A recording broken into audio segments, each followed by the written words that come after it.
Hi, my name is Dr. Brooke Kolisiak. I'm the owner of Legacy Physical Therapy in St. Louis, Missouri, and I've been a pelvic physical therapist for the last 16 years. I have a passion for helping people regain their pelvic health and get back to being active any way they want without having to worry about pelvic health issues like bladder leakage, pelvic pain, or pelvic prolapse. Today's talk is called Bladder, What's the Matter? And we are going to dive in deep on what causes some bladder health issues and what you can do about it. Our specific objectives are for you to learn the anatomy of the pelvic floor muscles and how they relate to our bladder, learn about the different types of bladder leakage, and understand the role that the pelvic floor muscles play with bladder control, to understand the importance of the core canister and how the pelvic floor plays a role in that canister, learn techniques that you can implement right away to help improve your bladder health, and how to incorporate your pelvic floor muscles into your daily activities. So first and foremost, the pelvic floor. This is a group of muscles on the bottom of our pelvis that go from our pubic bone in the front to the tailbone in the back and span across our two sit bones. These muscles are intimately related around our urethra, vagina, and anus. There's actually 3 layers and several muscles that all collectively make up the pelvic floor. On this slide, it goes through the 3 different layers. We're not going to necessarily know each and every muscle individually, but I just wanted you to know that there's several different layers and different muscles that all make up this bowl that is collectively known as the pelvic floor. Now, the pelvic floor is part of a bigger stability system in our trunk called the core canister. And this canister is made up of the diaphragm at the top, which is a dome-shaped muscle that's used for breathing, the transverse abdominal muscles on the side, as well as the deep multifidi muscles, which are the deep back muscles. These guys make up the sides of the canister, and then the pelvic floor muscles are the bottom of the canister. All of these guys together you can think of like a canister or like a soda can. The diaphragm is the top, the pelvic floor is the bottom, the transverse abdominals and the multifidi are the sides. Getting back to the pelvic floor, I want to talk a little bit more about the multiple functions that the pelvic floor muscle plays in day-to-day activity. The easiest way to remember it is the 5 S's of pelvic floor function. So S number 1, support. These muscles are the bowl that hold up our pelvic organs. So if the pelvic floor is the bowl, the pelvic organs are the fruit in the bowl. So our bladder, our uterus, our rectum, all of those things are supported up and in by the pelvic floor bowl. And yes, the pelvic floor fruit can fall out, and we don't want that to be the case. So we want a nice supportive pelvic floor so that those pelvic organs do not start to sag. The pelvic floor is also involved in sexual function. This is the second S of pelvic floor function. Our pelvic floor muscles help with arousal and orgasm. We want to have nice, supple, supportive pelvic floor muscles to optimize our sexual health. The third S is sphincter. This is the most common function that most people think of the pelvic floor for. The pelvic floor muscles have a sphincter action or a closing action that closes off around the urethra and the anus to make sure that we don't pee and poop on ourselves. So these are the muscles that we're actually learning to use when we are toilet training or potty training as little kids. The fourth S is stability. So the pelvic floor muscles, like we said on a previous slide, are part of the deep core canister, and they work together with the other muscles of that canister to give stability to our trunk and our pelvic ring. The fifth function is a little bit less well known, sump pumps. So the pelvic floor muscles, because they're part of the core canister and work with our diaphragm and move when we breathe, they have a pumping action that helps to move lymphatic fluid through the pelvic area. So those are the 5 functions of pelvic floor muscles. What might happen when things go wrong with the pelvic floor? So we're going to talk about a couple scenarios. If the pelvic floor muscles are too tight or too tense, they're not able to contract and relax well, and this can actually make them weaker or not able to do their job well. Think about if you were walking around with your fist clenched, and all of my hand muscles are really, really tensed up right now.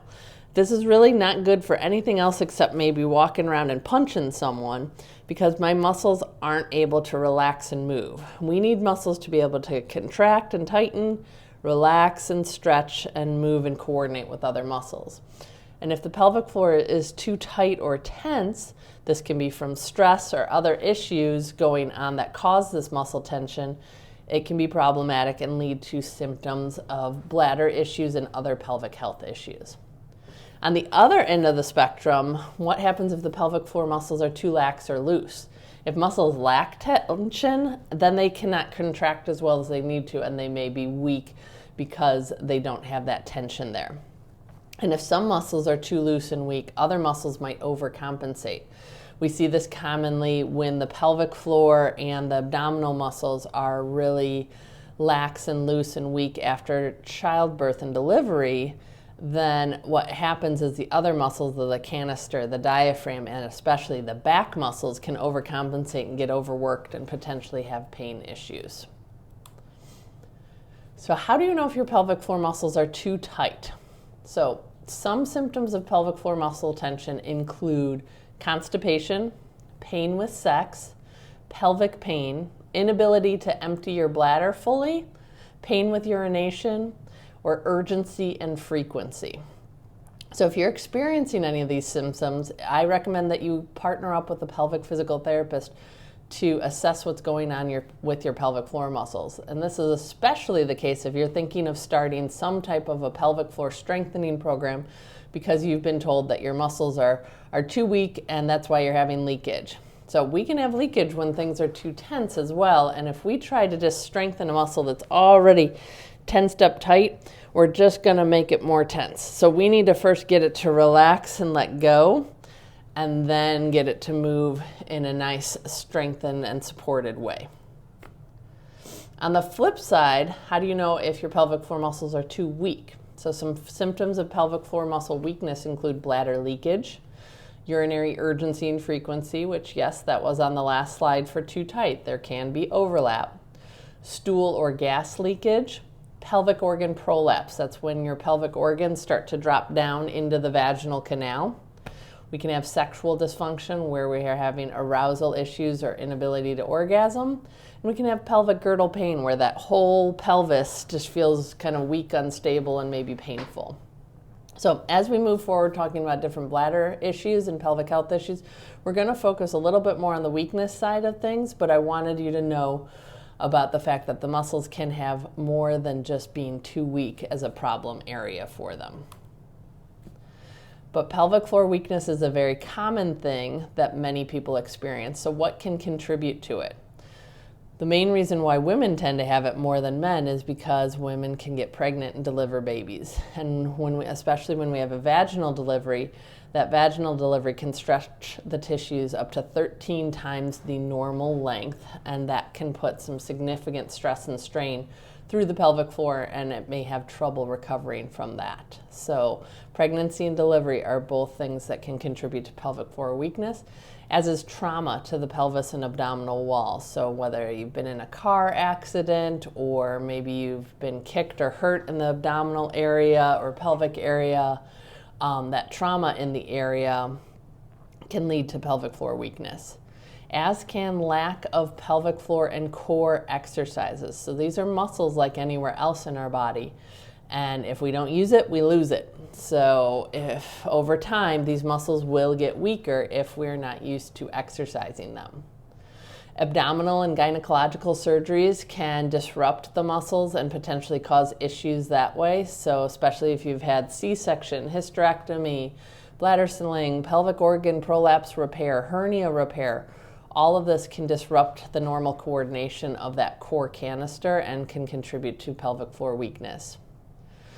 If you are someone who constantly bears down or strains through the pelvic floor in your daily life, over time this can contribute to weakness. So if you have a history of chronic constipation and you're straining real hard to have a bowel movement, or maybe you work in a job where you have to do a lot of repetitive heavy lifting and you're holding your breath and straining to lift, both of those scenarios put a lot of downward pressure through the pelvic floor and can weaken it.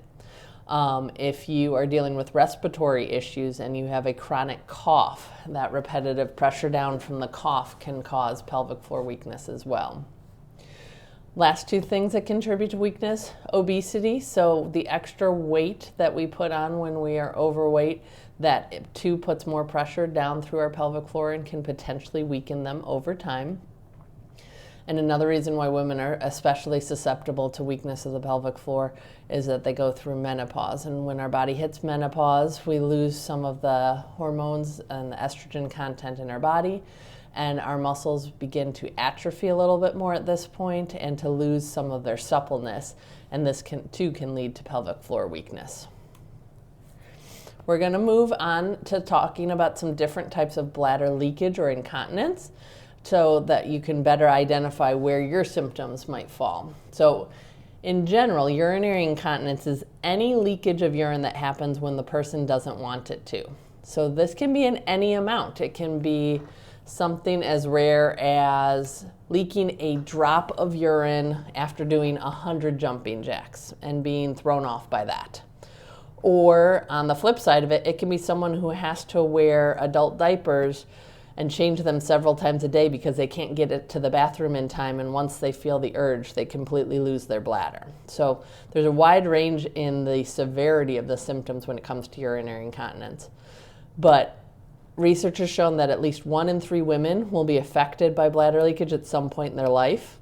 It can affect women and people in general at various different ages. We work with as young as teenagers who are dealing with bladder leakage with coughing or sneezing or with their athletic performance, as well as older individuals who are dealing with urgency or leakage with exercise or activity. It really is varied. But the sad thing to me is that only 25% of women end up seeking help about their bladder leakage. Many, many, many people think that it's common and that it's a normal part of aging that just happens. I'm here to tell you that bladder leakage is common, but it is not normal, and there are things you can do about it, and hopefully this lecture is the first step to getting you back in control.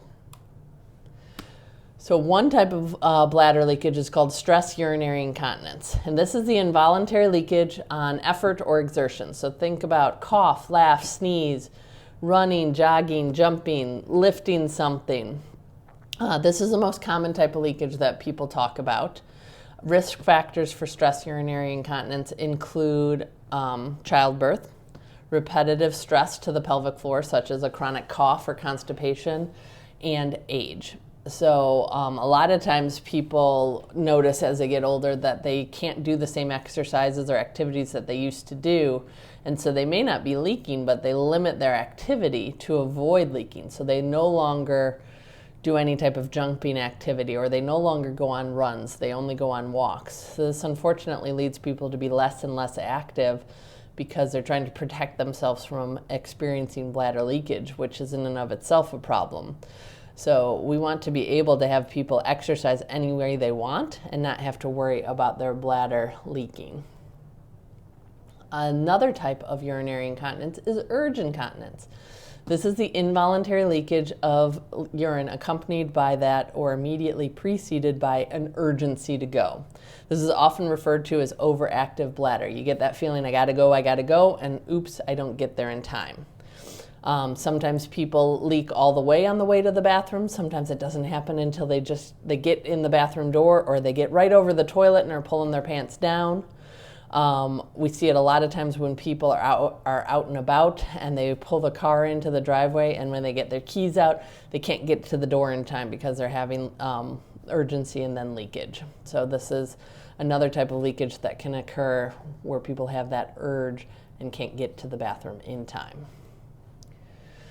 Now, mixed incontinence is a combination of both stress and urge incontinence. So someone can have leakage with a cough or laugh or sneeze. Again, that's on the stress side. And they may also have leakage with urgency, and that would be on the urge side. So mixed incontinence is what we call it when there is a combination of both.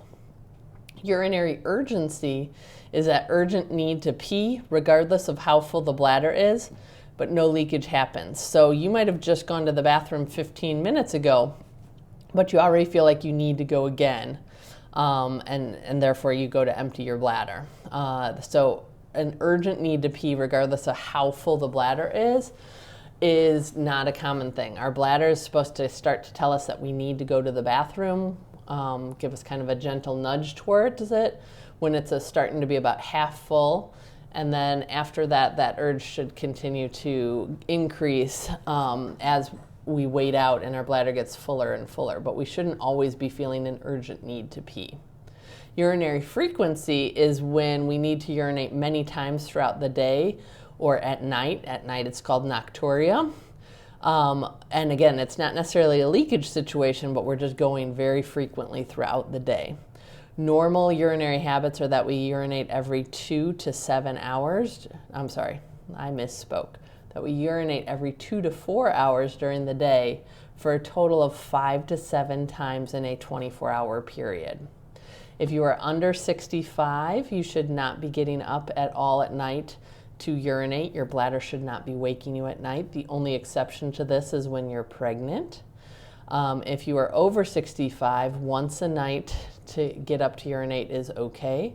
And then if you're over 75, twice a night to get up to urinate is okay. Anything more than that is getting way too disruptive to your sleep patterns, and we may want to think about doing something about that.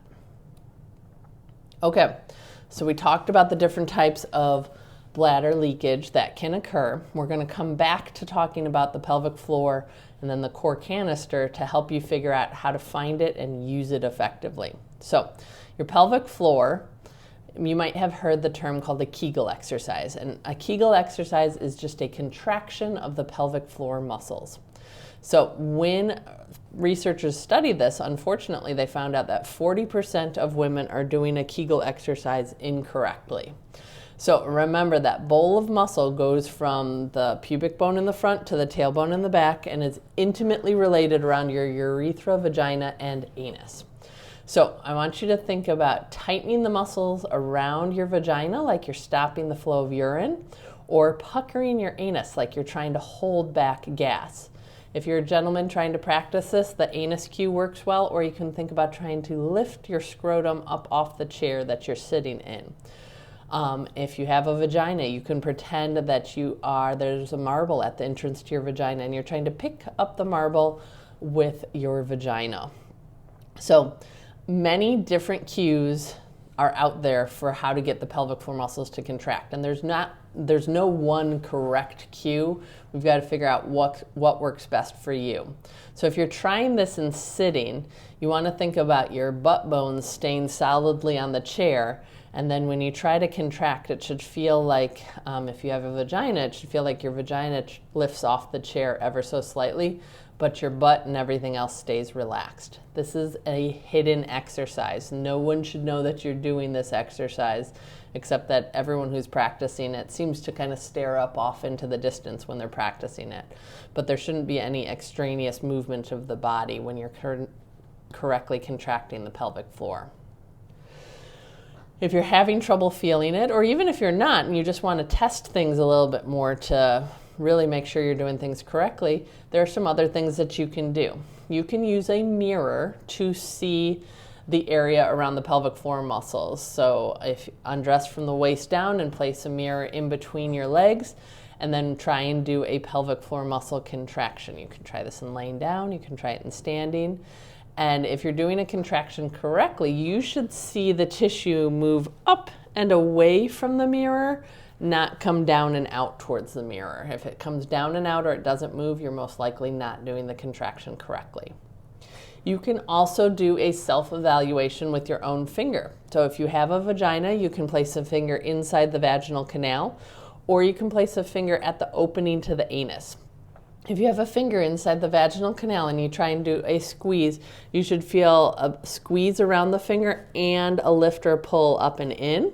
If you're placing a finger at the anus, you should feel the anus kind of pucker and maybe pull away from your finger a little bit. A third way that you can find your pelvic floor is to try and do the stop urine test. So you can sit down on the toilet and get your urine stream going, and then once it's really flowing, try and stop the flow of urine. It is normal for us to be able to stop the flow of urine. Some times people might not be able to, though. You might notice that you can slow it down or deflect it, but you can't stop it. And some people have no ability to create the stop. So one note on this test, this is only a test. You should do this very infrequently, like once a week or so, to test the strength of your pelvic floor to see if you can stop the flow. This is not something that you should do as a regular exercise. When we do a repetitive start, stop, start, stop, start, stop of our urine flow, that can mess with the complex reflex loop that links our brain, our nerves, our bladder, and our muscles together to make sure that we feel safe and can empty fully when we're sitting down on the toilet. So we really want to make sure that when we do sit down to pee, that we really let the pee happen and that we're not doing a lot of starting and stopping. Because if we do, that can lead to a backup of urine in the bladder, which can potentially lead to a urinary tract infection. So here are some of the most common mistakes we see people do when they think they're contracting their pelvic floor. They tighten their big buttocks muscles. So this is the meaty part of our butt here, and they're much bigger, much easier to contract. So if you're doing this and sitting and you're feeling yourself kind of bounce up and down out of the chair, you're using your buttocks muscles. You may be thinking you're getting the pelvic floor, but you're getting your inner thighs. So those are the muscles on the inner part of the upper part of your leg. If you feel your legs kind of squeezing together, you're getting the inner thigh muscles. Really commonly, people hold their breath to do this. We get a big suck in and hold. Holding your breath is not holding in your pelvic floor, nor is sucking in your belly. A lot of people wrongfully think that when they're pulling in their belly that they're using their pelvic floor. Those guys are partner muscles and they coordinate together, as we will see a little bit later in this presentation, but sucking in your belly, especially if you're holding your breath, is not recruiting your pelvic floor. Remember, this is a gentle, hidden contraction. If you feel like you're trying too hard, you probably are. So we just talked a lot about how to contract the pelvic floor, but I want to remind you that the pelvic floor is more than just a Kegel. It's more than just a contraction. Your pelvic floor needs to be able to work like any other muscle in the body. It has to be able to contract, relax, stretch and elongate, and coordinate together with other muscles. Muscles need to be able to go through their entire range of motion in order to be strong and work well. So it's not just about tightening. Okay, we don't want our shoulders resting up in our ears. We don't walk around with our fists tensed all the time.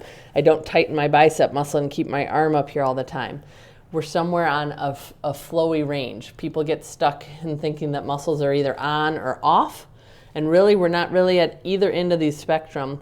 We're kind of a dimmer switch in the middle. Sometimes the muscles are more on, sometimes they're more off, but they need to move through that range. So now that we know a little bit more about the pelvic floor, gonna be honest, here comes the tricky part, that we want to coordinate the pelvic floor with your deep core. So we're going to talk more about that core canister and how it all works together.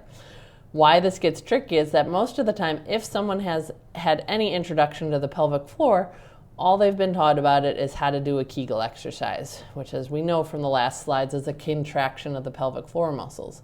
But they haven't been taught anything about how these muscles work together with the rest of the muscles in the core canister and what's the best way to get them to coordinate together. And that's what we're going to do next. So let's review that core canister.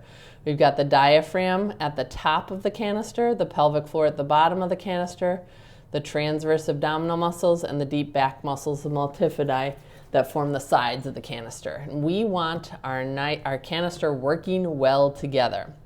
So we're going to start with the diaphragm up top here and see what happens when it's doing its job. So our diaphragm is our muscle that helps us breathe, especially when we take big, deep breaths. So when we take a big, deep inhale, our diaphragm is going to drop down, and then our belly should expand out and our pelvic floor should expand out. I want you to think of yourself as a balloon that as you inhale, that balloon is filling with air. So everything expands out because we're filling up like a balloon. When we exhale, we are deflating our own balloon, okay? So when we exhale, the diaphragm goes back up and the belly and the pelvic floor recoil back in. It's like the air deflating out of the balloon. So inhale, we fill up our trunk balloon. Exhale, we deflate the trunk balloon. So we're going to practice this so that you can kind of feel that movement and how it should be happening, because many people honestly don't do deep breathing very well, and they don't get good movement of the diaphragm and the abdominal and pelvic floor muscles when they breathe, and this should be happening. So to practice this, I want you to place one hand on your upper chest and one hand down low on your belly, and I want you to take a big, slow, deep breath. And if you're doing this correctly, you should feel the hand on your belly move more than the hand on your upper chest. So we take a big, slow inhale and exhale. And I feel my lower hand moving much more than my upper hand. If I can't take a big, deep breath, if you feel like you can only go and you run out of air, and see how my shoulders went up, you're not letting your diaphragm go down. You're not letting things be relaxed. So if you can't feel the hand on your belly moving out more than the hand on your upper chest moving, you might want to go try this in a laying down position where you're more relaxed and supported, and that might get easier and you can feel it more. Now, to make it even more challenging, or if you feel like you've got that movement, see if you can feel what happens when you're with your pelvic floor. So remember, as we inhale, the belly should expand and the pelvic floor should drop down. So if you're sitting in a chair, you might feel the pelvic floor gently push into the chair a little bit as we inhale. And as we exhale, you might feel the pelvic floor move away from the chair. The pelvic floor is a smaller group of muscles and it's much harder to feel. So if you don't feel that movement, don't worry about it just now. Okay, now we're going to move on to the side of the canister, the transverse abdominal muscles. These guys are the deepest layer of the abdominals and form a corset around the trunk. The transverse abdominal muscles are our pull-it-in muscles. These guys get the most stretched out during pregnancy and sometimes take a hiatus afterwards and don't come back very well, and so need some training to help work again. So we're going to practice this as it relates to our breath again, because remember, we're trying to get the whole core canister to work together.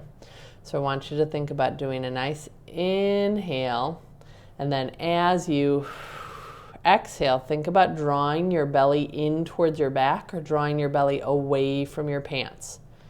You should be able to draw in and talk while you hold. It shouldn't be a big suck in and hold your breath. That just pressurizes the system. It doesn't have us use those muscles in a very good way. But many people, when they think about recruiting the transverse abdominal muscles or any abdominal muscles, think about sucking it in, and they suck in their breath and the belly at the same time. And although we're doing a little bit of muscle work, we are pressurizing the system by holding our breath and holding everything tense. And that pressure can feel really stable. So think of, if we use the analogy of a soda can, think of that closed soda can. The walls of the soda can aren't really that strong, but you can't crush a closed soda can because there's all this pressure pushing out on the inside. That's what happens when we do a big suck in of breath and hold everything. We get pressurized, which feels stable, but we're not really using our muscles as effectively. So to more effectively recruit those deep abdominal muscles, we do that nice inhale, and then as I exhale, I draw my belly in towards my back, away from my pants, and I should be able to talk while I hold it. So let's try that again, where we inhale, we're relaxed. Exhale, we tighten, and count out loud. 1, 2, 3. Let it all relax. Were you able to hold it the whole 3 seconds? Were you able to count out loud? Did you feel like you didn't have that contraction there at all? These are all questions that you may want to think about answering. If you were having trouble doing this in a sitting position, again, I recommend trying to do this laying down to see if you can feel that contraction happen a little bit better. Okay, so we talked about the diaphragm at the top, the pelvic floor at the bottom, and the sides of the canister with the abs. Now it's time to coordinate it all together into one movement where we're contracting our pelvic floor, our abs, as we breathe out. So for many people, this is like, what is it, patting your head and rubbing your belly or walking and chewing gum at the same time. This can feel really challenging. If that is the case, you are not alone. This is some of the most common stuff that we are working with our pelvic health clients on here in our practice. So many people need help kind of working on this coordination. So don't feel alone if you're having trouble with this.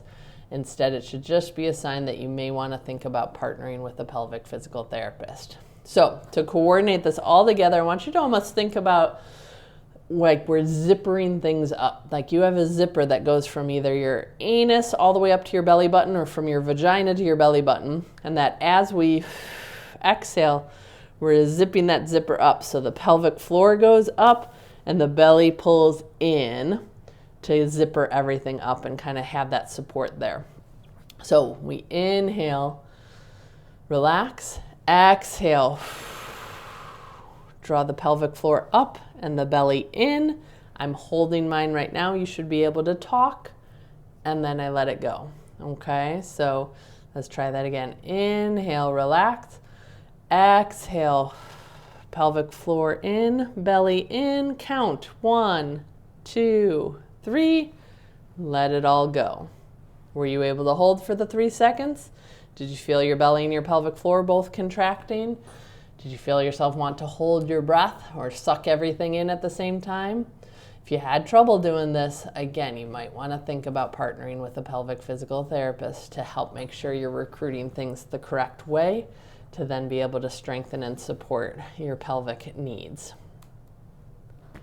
So once we get this connection down where I exhale and I engage my belly and my pelvic floor, what can we do throughout our day to continue practicing this recruitment of the core canister? And the answer is there are a lot of things that you can do. So when you lift something, you can do what we call exhale with exertion. So if I'm going to lift up something heavy like the laundry basket or a bunch of groceries out of the car or my kiddo or the stroller, anything that's got some weight to it, I want to think about exhaling as I exert, because right now, remember, we're trying to train our muscles that as we exhale, we recruit our belly and our pelvic floor muscles. So they pull in to give us support as we exhale. The exhale also serves as another purpose. Remember, if we go back to that soda can analogy, that we don't want to pressurize and push everything out on the soda can, because when we do that, can put a lot of pressure down through the pelvic floor. When we exhale, it's like popping the top on the soda can. It's letting pressure out our mouth, so it takes some of the pressure off of our pelvic floor, and that helps take the pressure away, as well as us recruiting those muscles and lifting up and in can help to create better support there to maybe help prevent bladder leakage from happening. So anytime you're lifting something heavier, I want you to think about exhaling with exertion. We can take that a step further from when we're lifting ourselves up out of a chair. So when we go from sit to stand, we are lifting our entire body weight up. And so you want to think about exhaling as you stand up versus doing that kind of breath hold of and straining through it. You want to blow out as you stand up. Another way to practice is if you have warning that a cough or sneeze is about to happen, I want you to try and do what's called the knack, or squeeze before you sneeze. So if you have warning that a cough or sneeze is about to happen, stop in place and think about pulling the pelvic floor muscles up and in. This just helps you to brace ahead of time. It gets those muscles ready to accept the pressure that's about to happen from that sneeze or that cough. So trying to do the knack or squeeze before you sneeze can help prevent that leakage from happening. Now, these core canister muscle recruitments should be an automatic thing that our body is doing, but like I've talked about previously, pregnancy, delivery, surgeries, you name it, these muscles might not be coordinating together the way they are supposed to be, and they might be weaker than they need to be. And so this is us trying to retrain them to work the way we need them to train. So, what can you do right now if you are experiencing bladder issues? So here are some tips that you can start trying right now to see if we can help get you back in control of your bladder. So first and foremost, avoid bladder irritants. Water is your friend, and pretty much the best thing for you to be drinking. We want to think about avoiding things that have caffeine in them and artificial flavorings.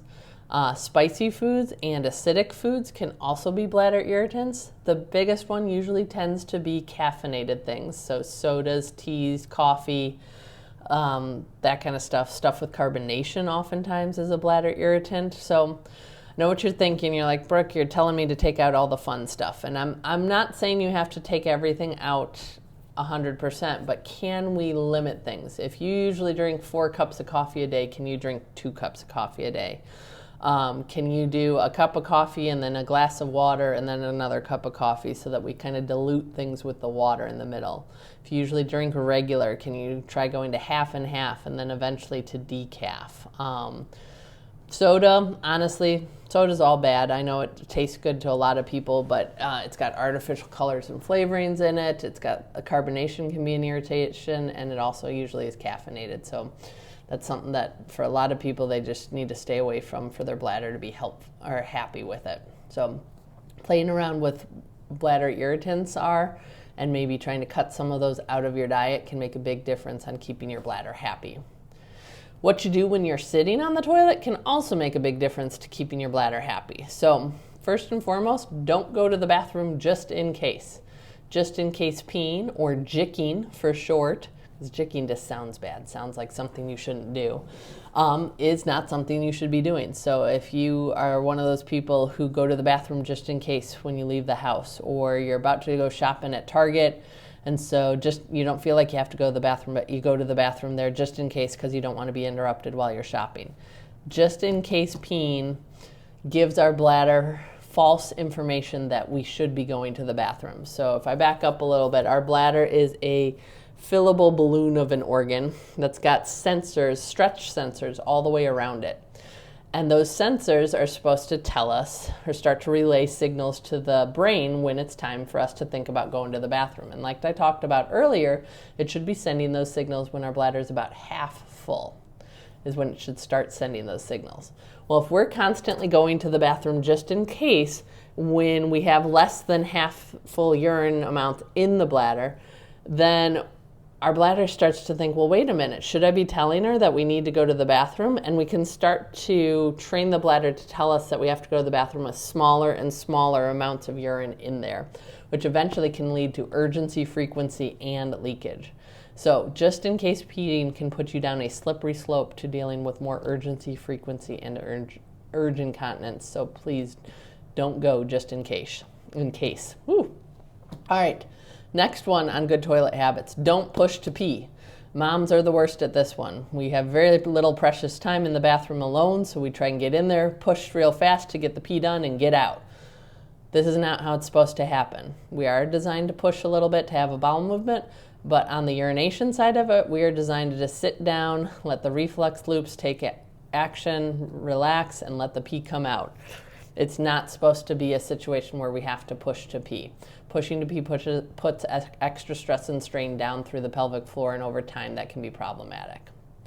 Sit and relax on the toilet instead. Take slow, big, deep breaths to let everything relax.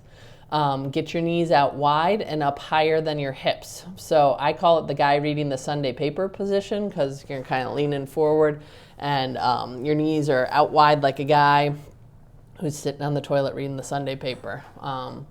But a great way to do this is using a product called the Squatty Potty. You can go to squattypotty.com to look it up. I get no monetary reimbursement from the company. I just think they have a great product. I am 6'1", and I use a Squatty Potty in all the bathrooms in my house to get me in a good position to help the pelvic floor muscles relax and release to let everything just come out. So I highly recommend checking it out. So that's as it relates to toilet habits to make our bladder happy. Coming back to what should we do for fluid intake? Again, water is our friend. You want to make sure you are drinking adequate amounts of water.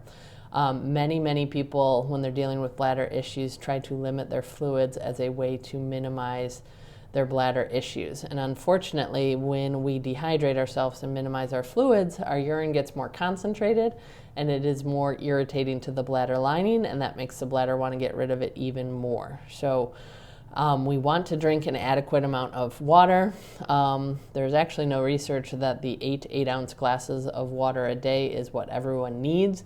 Nor is there research that everyone needs to be consuming 2 gallons of water a day. Everyone's a little bit different, and I recommend you go by the color of your pee. The first pee in the morning should be a brighter yellow, and then every pee after that should be a pale yellow. If you are peeing a bright or dark colored yellow, then you probably need to drink more fluid. And if you are peeing clear, you're probably taking in too much fluid and can actually decrease your fluid amount some. All right, other tips that you can do to make your bladder happy.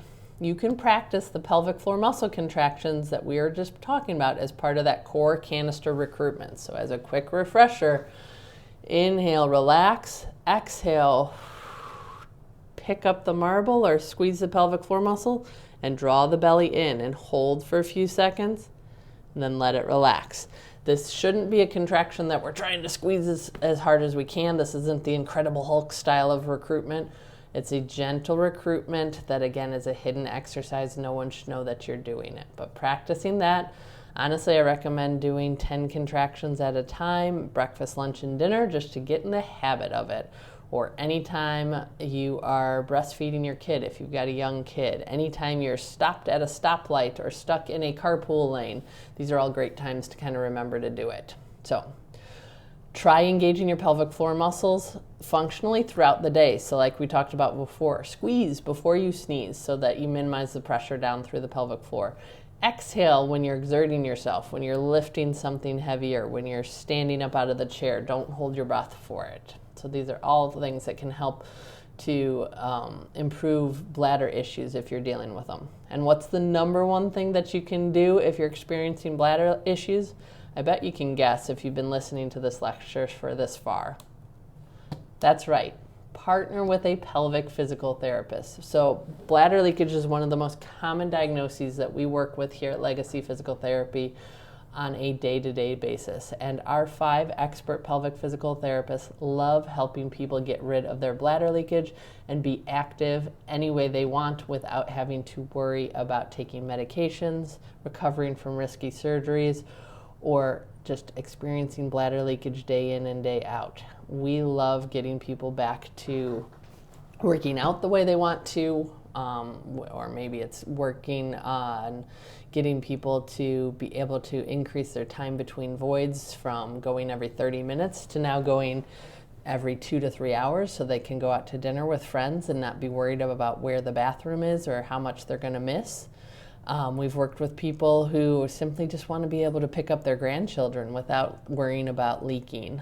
They're changing their grandkids' diapers and they don't want to be changing their own. So a pelvic physical therapist is an excellent, excellent resource to give you conservative treatment options to help overcome bladder issues. And that is something that you should highly consider if you are experiencing any type of bladder issues.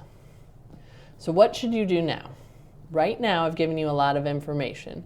The main thing I want you to do is go home and practice that core canister connection. So again, inhale, relax, exhale, pull up the pelvic floor and tighten the belly muscles. See if you can count to 3 and then relax. If you can't feel that very well in sitting, try it in laying down to see if it's any easier there. Try some of the bladder suggestions that I gave you to make your bladder happy, like avoiding irritants or changing up your position on the toilet or making sure you're consuming an adequate amount of fluids. Anything like that can make a big difference. If you're wondering if pelvic physical therapy might be the route that you need to go, I recommend you take advantage of our free Bladder Matter screening appointment with one of our expert pelvic physical therapists. This is only available for people who have gone through this class. So you can schedule this by responding to this email that you got this link in so that you can ask questions and we can get you set up for a time that works for you. Or you can give our office a call at 636-225-3649. This Bladder Matter screening appointment is a free appointment where you get to talk with one of our expert pelvic physical therapists and tell us a little bit more about what you're experiencing with your bladder, and then we can explain a little bit more how we might be able to help and what that might look like, so you can make an informed decision if you feel like pelvic physical therapy is the way you want to go to help you get back in control of your bladder instead of your bladder in control of you. So that's all the information I have for you today about regaining control of your bladder health. If you do have questions after this lecture, please feel free to respond to the email and ask away. I am happy to answer your questions. We are here to help you regain control over your bladder. Hope you have a great day.